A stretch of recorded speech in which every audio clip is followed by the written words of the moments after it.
নবীজির উপরে দরুদ করার পর তিনি ঘুমিয়ে গেলেন। আল্লাহর নবীজি এই তিনজনের ছবি সহ হযরতে নূরুদ্দিন চৌধুরীর হাতে ধরিয়ে দিলেন। সুবহানাল্লাহ। কয়জনের ছবি? আর জোরে কথা বলুন, কয়জনের?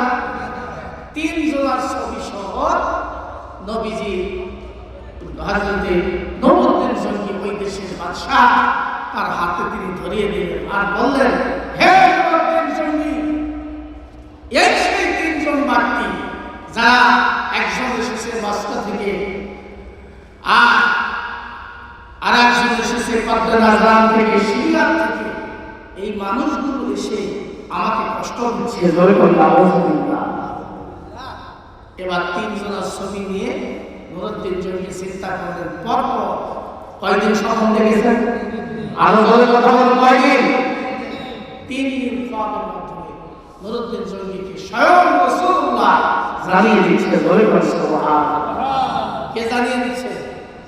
স্বয়ং নবী জানিয়ে দিচ্ছে, হে নূরুদ্দিন চৌধুরী, এই তিনজনকে তুমি ধরো। আমার ভাইরা,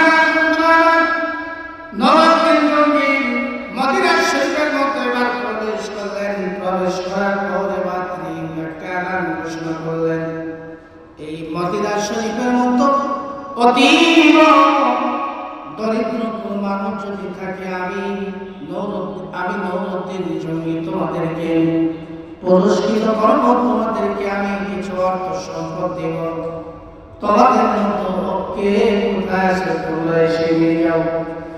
সমস্ত মদিনার মানুষেরা হযরতে নূরুদ্দিন চৌধুরীর দাওয়াত কবুল করলেন। নূরুদ্দিন চৌধুরী প্রিয়া তাদেরকে সন্তানতা পরিবার তুলে দিতে লাগলেন আর ছবির সঙ্গে তাদের চেহারা পরিবার মিলাইতে লাগলেন। মিলাইতে মিলাইতে দেখা গেল একেবারে সব বন্ধু শেষ হয়ে গেল, কিন্তু রহমতের দাবি মুহাম্মদুর রাসূলুল্লাহ সাল্লাল্লাহু আলাইহি